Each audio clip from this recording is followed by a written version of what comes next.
Hello and welcome to your Daily Detroit for February 14th, 2023. I'm Jer Stays.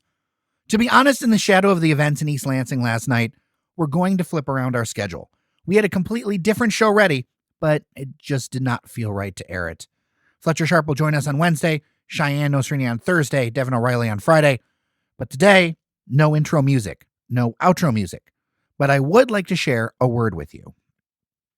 3 are dead, 5 in the hospital with critical injuries as of this recording in the aftermath of shootings at Michigan State University.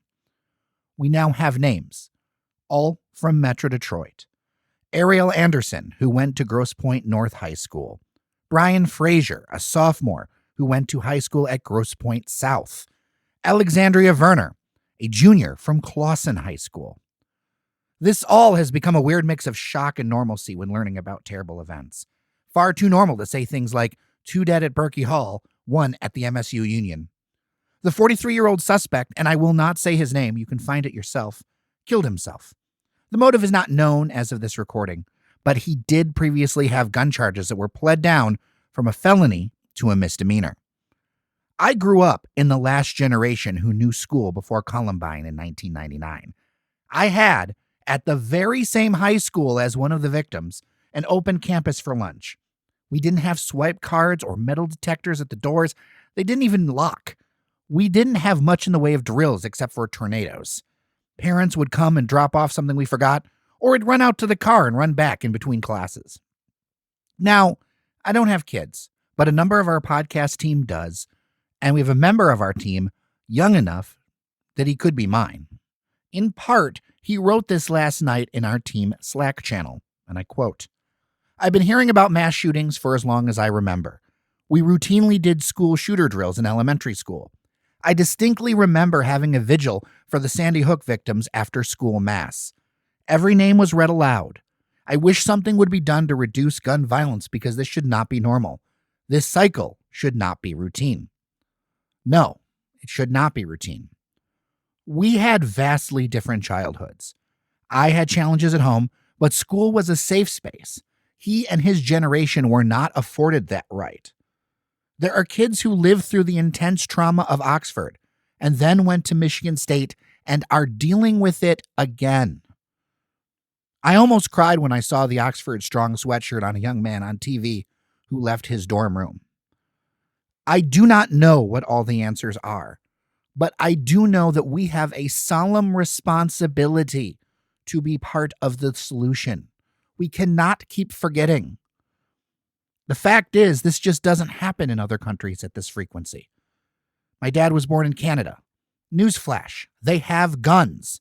There are people who like guns in the Great White North, but it is a different culture around it. There are more rules around it.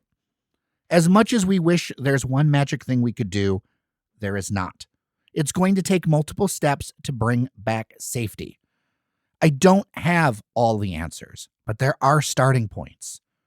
Right around the year 2000, mental health funding was gutted in Michigan and facilities closed.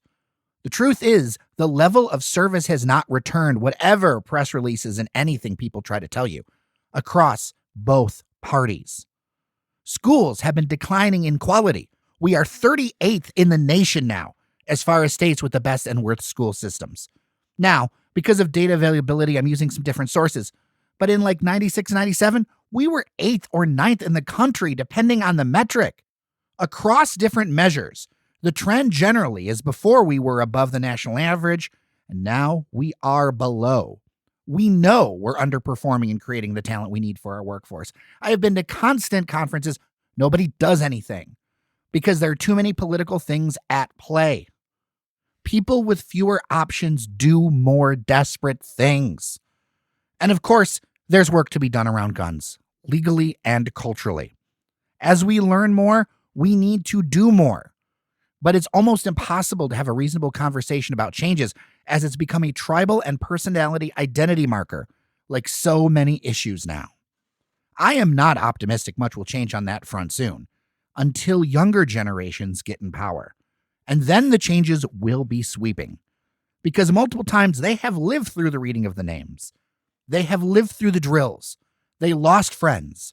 They feel this in their bones. It is not hard to see why generations like mine and those after me are restless.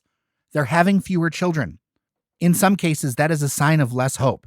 They feel less safe. They make less than their parents did. One thing I do know, wagging fingers about cutting out avocado toast and no one wants to work isn't the solution. The first step is to acknowledge the problem is structural, not spreadable. All right. I'm Jer Stays. Feedback is at dailydetroit@gmail.com. Take care of each other. Remember that you are somebody, and I'll see you around town. We'll talk tomorrow.